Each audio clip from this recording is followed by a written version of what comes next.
Did Sabrina Carpenter get Eric Adams indicted? She might have gotten someone indicted.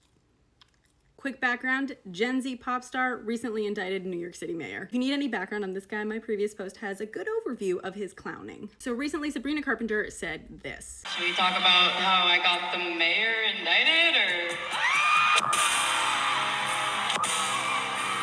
Obviously, while this is a joke, she definitely got me and a bunch of other people wondering what she may be referring to, because oddly enough, this would totally make sense and would just be the cherry on top of, you know, Mayor Clown's clowniest clowning. Basically, all of this starts around Halloween last year when she released a music video to Feather. In that music video, you may remember she's dancing around in a church dressed like so, which upset some people. Full disclosure, I'm pretty sure I know some of the people who shot this. As it turns out, the music video was filmed in Annunciation of the Blessed Virgin Mary Church here in Brooklyn. And people were so upset it actually became international news. And it basically resulted in the Brooklyn diocese being really upset with this guy, who's Monsignor Jamie J. Gigantiello, who approved the music video being filmed there in the first place. Even more full disclosure, I am 99.9% sure that I filmed something at this church when I was in film school, and they would definitely not have liked that one. In response to the whole hullabaloo, not only did they hold a special mass to restore the sanctity of the church, Bishop Robert J. Brennan also relieved Monsieur Gigantiello of his duties. Basically, the guy got fired. And as a bit of a footnote, the Brooklyn Diocese said that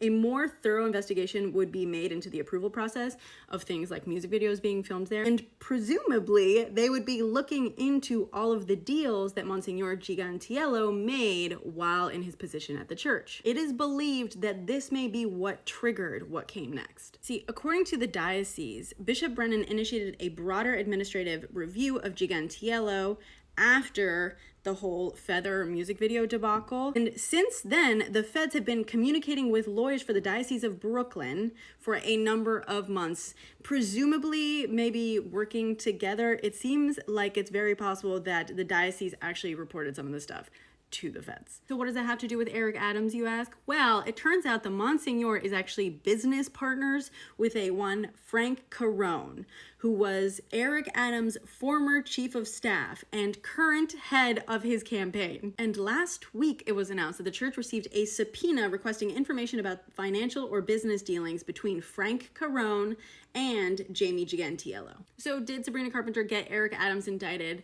No, Eric Adams got Eric Adams indicted. However, it does seem like that Feather debacle triggered internal investigations, which may have then triggered external ones, and may have in fact led the feds to investigating additional business dealings involving Eric Adams's right-hand man, which could always result in new people being indicted or even additional charges for the mayor if he's found to be connected. But I mean, with all the federal investigations surrounding Eric Adams right now, including ones targeting City Hall and the NYPD, would a Catholic church in Brooklyn really be all that surprising?